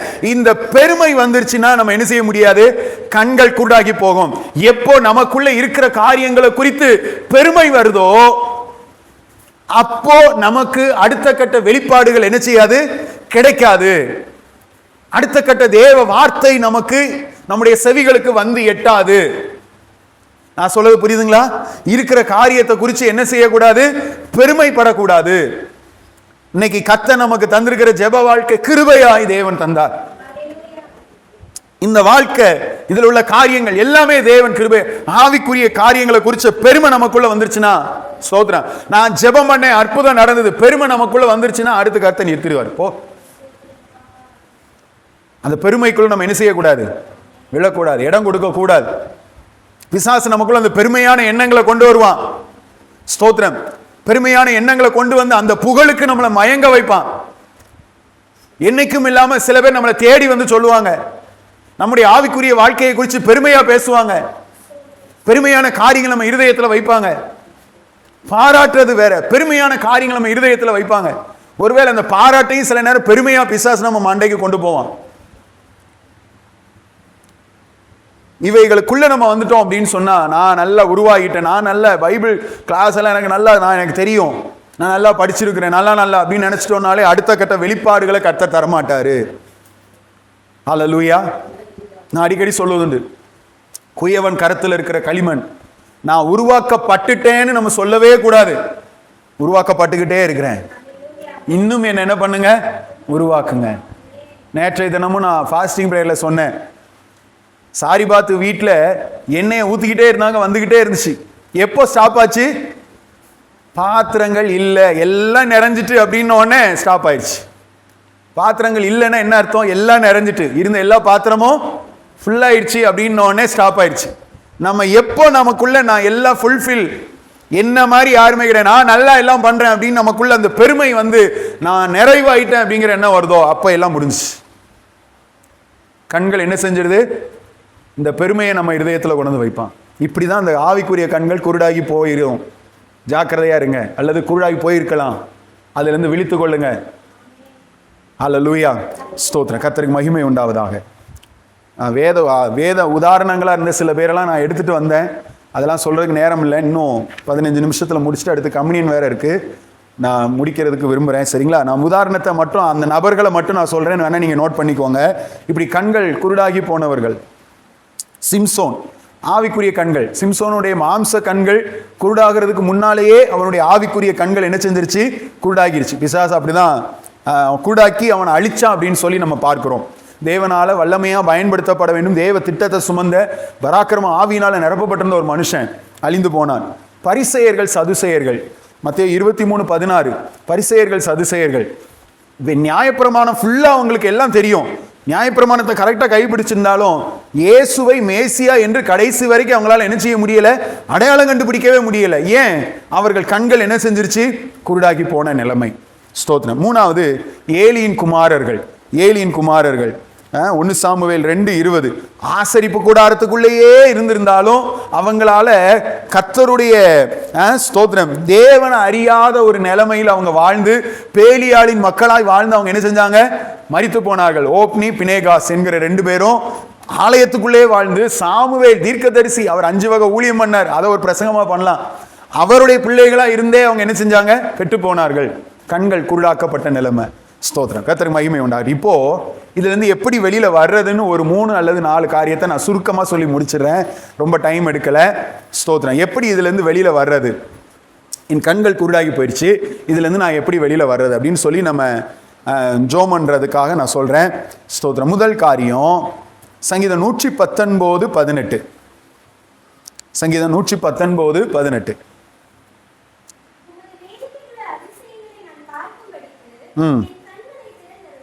ஸ்தோத்திரம். முதல்ல நம்ம செய்ய வேண்டியது என்ன அப்படின்னா, ஆண்டவரை நோக்கி நாம் ஜெபிக்கிற நம்முடைய ஜெபம் தான் முதல் காரியம். ஆண்டவரே என் கண்களை என்ன பண்ணுங்க, திறந்தருளுங்க. கரங்களை உயர்த்துவர் ஆமேன் சொல்லலாமா? ஆமேன். என் கண்கள், என் ஆவிக்குரிய கண்கள் குருடாகி போன நிலைமையில நான் இருக்கிறேன்.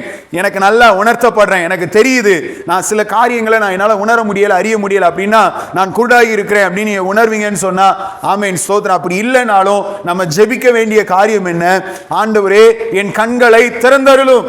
பரிதிமேயு என்கிற குருடன் ஆண்டவரை நோக்கி ஜெபம் பண்றான். நான் பார்வை அடையணும் ஆண்டவரே, கர்த்தருடைய மகிமையை நான் பார்க்கணும். இவன் கண்களை திறந்து உலகத்தை பார்த்தான், உலக மகிமையை பார்த்தான். நாம் ஜெபிக்க வேண்டிய காரியம் என்ன? எத்தனை வருஷம் எத்தனை மாசம் நம்ம கூடாக்கப்பட்ட நிலைமையில் இருந்திருந்தாலும் சரி, இன்னைக்கு நம்ம ஜெபிக்க வேண்டிய காரியம், ஆண்டவரே உம்முடைய வேதத்தின் மகத்துவங்களை நான் பார்க்கும்படிக்கு, உம்முடைய மகிமையை நான் பார்க்கும்படிக்கு, உம்முடைய வல்லமையை நான் பார்க்கும்படிக்கு ஆண்டவரே என் கண்களை என்ன பண்ணுங்க, திறந்தருளுங்க. ஆண்டவரே என் கண்களை திறந்தருளுங்க, நான் பார்வை அடைய வேண்டும். இழந்து போன அந்த தரிசனங்கள் எனக்கு வேணும், இறந்து போன அந்த வெளிப்பாடுகள் எனக்கு வேணும். என் கண்களை திறந்தருளுங்க. ஜெபம் பண்ணுவோம். நம்முடைய ஜெப குறிப்பாய் மாறட்டும். என் கண்கள் திறக்கப்படட்டும்.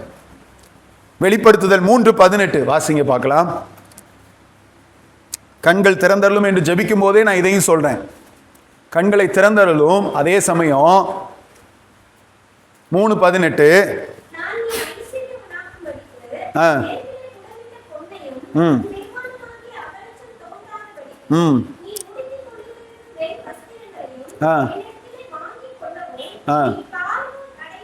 நீ பார்வை அடையும்படிக்கு கலிக்கம் போட வேண்டும் என்றும் நான் விரும்புகிறேன் என்று ஆண்டவர் சொல்றாரு. நீ பார்வை அடைய வேண்டும் என்று. எந்த ஆவிக்குரிய கண்கள் குருடாகி போனதோ அந்த கண்கள் பார்வை அடைய வேண்டும் என்று கர்த்தர் அதற்கு மருந்து போட விரும்புகிறேன் என்று ஆண்டவர் சொல்றாரு. கரங்களை உயர்த்தி ஹalleluya ஆமென் ஸ்தோத்திரம். ஆண்டவரே என் பார்வையற்ற கண்களுக்கு மருந்து போடுங்க ஆண்டவரே. ஹalleluya.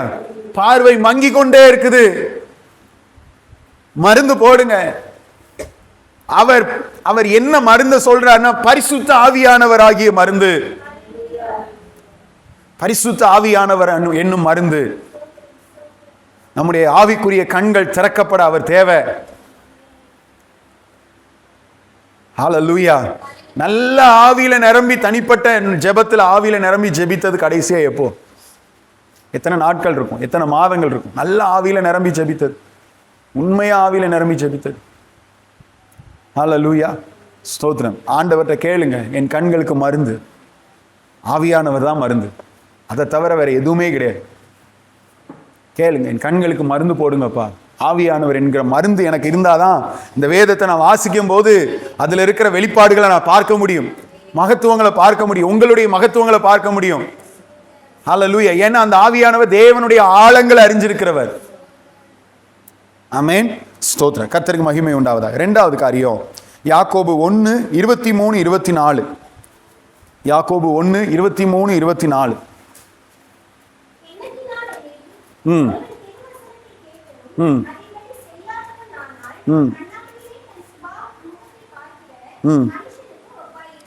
ஸ்தோத்திரம்.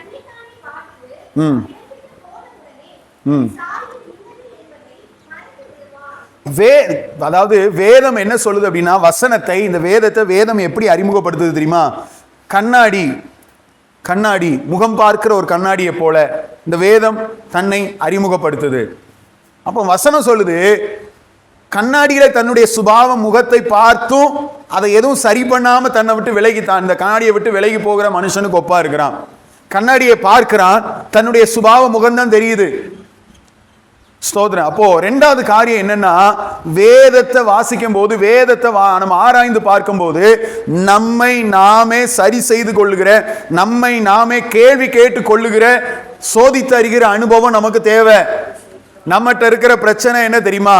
நம்ம தேடினாலே வாக்கு தத்தமா தான் தேடுவோம். ஸ்தோத்திரம். வாக்கு தத்தமா தான் தேடுவோம்.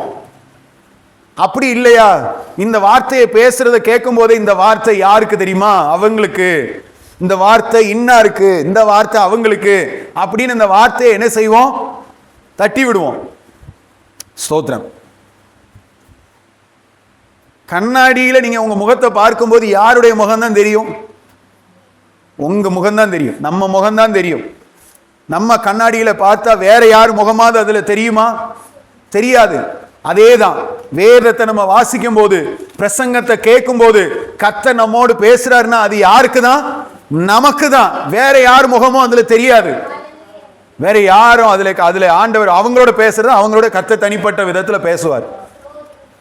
நம்ம கேட்க வேண்டிய கேள்வி, இந்த வார்த்தையை ஆண்டவரே இன்னைக்கு பேசிட்டு இருக்கிறீங்களே, ஏன் கூட தான் பேசுறீங்களா? எனக்கு தான் இந்த வார்த்தையா? நான் என்ன மாற்றிக்கொள்ளணும்? கேட்டுக்கிட்டே இருக்கணும். அப்போ ஆவியானவர் நமக்குள்ள கிரியை செய்வார். இந்த வார்த்தை எனக்கு இல்லை அப்படின்னு நம்ம நினைச்சோம்னா நம்ம கூட ஆண்டவர் பேசவே மாட்டார். இந்த வார்த்தை எனக்கு தான், ஆண்டவரே என் கூட தான் நீங்க பேசிட்டு இருக்கீங்க, என்ன நோக்கத்துக்காக இந்த வார்த்தையை என்கிட்ட பேசிட்டு இருக்கிறீங்க, என்ன காரணத்துக்காக இந்த வார்த்தையை என்கிட்ட பேசிட்டு இருக்கிறீங்க? நீங்க கேள்வி கேட்டுட்டு அவர்கிட்ட பேசிக்கிட்டே இந்த செய்தியை கேளுங்களேன். ஆண்டவர் அப்படியே நான் கொடுக்கிற விளக்கம் என்ன, அவர் இன்னும் தெளிவா உங்களோட பேசுவார். ஹல்லேலூயா, ஆமென். நான் கூட உங்களுக்கு எந்த அளவுக்கு தெளிவா சொன்னா புரியுங்கிறது எனக்கு தெரியல. எனக்கு தெரிஞ்ச அளவில் நான் உங்களோட பேசலாம். உங்களுக்கு புரியுற அளவில் ஆவியானவர் விளக்கி சொல்லுவார். அப்படிதான் நம்ம இந்த செய்தியை கேட்கணும், வசனம் வாசிக்கணும், வேதத்தை வாசிக்கணும். அதுதான் இதுல இருந்து தப்புறதுக்கான வழி. அப்படி நம்ம வாசிக்கும் போது ஆண்டவர் நம்ம கூட பேசுறாருன்னு தெரிஞ்சுட்டா என்ன பண்ணிடணும்? கீழ்ப்படுகிறதுக்கு நம்மளை ஒப்பு கொடுத்துடணும். ஆண்டவர் இந்த வார்த்தையை பேசியிருக்கிறாரு, இதன்படி தான் நான் செய்வேன், என்ன வந்தால் நான் இதன்படி தான் இருப்பேன் அப்படிங்கிற நிலைமைக்கு வர கர்த்தர் நமக்கு உதவி செய்வாராக. மூணாவது காரியம் உபவாச ஜெபம். ஸ்தோத்திரம். இன்னைக்கு நீங்க இருக்கிற நிலைமையிலிருந்து மீண்டு வரணும்னா உபவாசிச்சு ஜெபம் பண்ணுங்க. கர்த்தருடைய பெரிய கிருபை, நம்ம சபையில் 21 நாள் உபவாச ஜெபம் நடக்கு. ஒவ்வொரு நாளும் ஒவ்வொரு காரியத்துக்காக நம்ம ஜெபம் பண்றோம். வந்து உபவாசித்து ஜெபம் பண்ண வாங்க. நம்முடைய ஆவிக்குரிய கண்கள் என்ன செய்யணும்? திறக்கப்படணும். ஸ்தோத்திரம். விடக்கூடாது, பிசாசோட கண்ணிக்குள்ள நம்ம விழக்கூடாது. கண்கள் கூடாகி போச்சுன்னா முன்னால என்ன இருக்குன்னே நமக்கு தெரியாது. குழி இருக்கும், அழிவு இருக்கும். ஸ்தோத்திரம். அதுக்கு முன்னதாகவே கர்த்தர் இன்னைக்கு நம்மளோட பேசிட்டு இருக்கிறாரு. கோழி தன்னுடைய குஞ்சுகளை தன் செட்டைகளின் கீழே கூட்டி சேர்க்கிறதுக்கு சத்தம் இடுகிறது போல, ஆபத்து வருது வந்து என் செட்டைகளுக்குள்ள அடைந்து கொள் என்று கூப்பிடுகிறது போல கர்த்தர் நம்மை நோக்கி இன்னைக்கு கூப்பிட்டு இருக்கிறாரு. ஆமென், ஹல்லேலூயா. நம்ம சேர்ந்து ஜெபிக்கிறதுக்கு ஆண்டவர் நமக்கு உதவி செய்வாராக. இணைந்து ஜெபிக்கிறதுக்கு ஆண்டவர் உதவி செய்வாராக. ஸ்தோத்திரம். கர்த்தர் இந்த நாட்கள்ல சபையை குறித்து ஒரு திட்டம் வச்சிருக்கிறார். ஏன் சபையோட நீங்க ஜெபம் பண்ணுங்கன்னு சொல்றேன் தெரியுமா? கர்த்தர் இன்னும் கொஞ்ச நாள்ல சபையை குறித்து ஒரு மகிமையான காரியத்தை கர்த்தர் செய்ய போறார். இந்த வருஷத்துல கர்த்தர் செய்ய போறார். நீங்க அதுல பங்குள்ளவர்களாய் மாறணும். நாம் பார்வையாளர்களா உட்கார்ந்துட்டு போக கூடாது. ஸ்தோத்திரம். நாங்கள் எல்லாரும் ஜெபித்தோம், கர்த்தர் எங்களுக்கு பெரிய காரியத்தை செய்தார் என்று சொல்லணும். இன்னும் நான் சொல்றேன், ஏன் கர்த்தர் உங்களை சபையா ஜெபமான உபவாசத்துக்கு அழைக்கிறார் தெரியுமா? நான் இதெல்லாம் ஆயத்தம் பண்ணல, கர்த்தர் சொல்றதை நான் சொல்றேன்.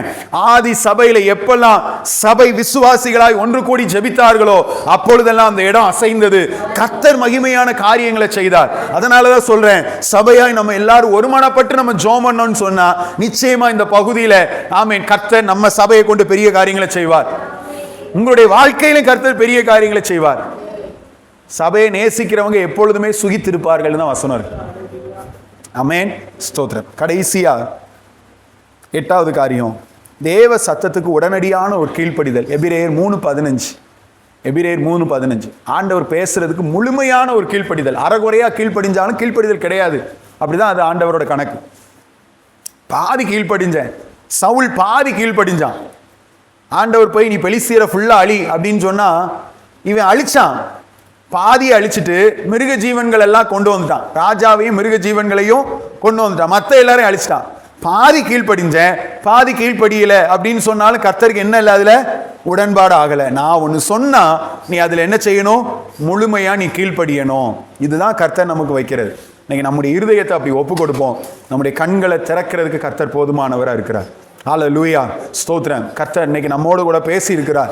இந்த பிசாசின் கண்ணிகளுக்கு தப்பும்படி கர்த்தர் நம்மோடு கூட இடைப்பட்டு இருக்கிறார். அவர் உன்னை வேடனுடைய கண்ணிக்கும் பாழாக்கும் கொள்ளை நோக்கி. இது ஒரு பெரிய ஆசீர்வாதம், இது ஒரு பெரிய வாக்குத்தத்தம். இதை நம்ம சுதந்தரிக்கணும். எத்தனை பேர் அப்படி விரும்புறீங்க? கண்களை மூடி நம்ம ஜெபம் பண்ணலாமா?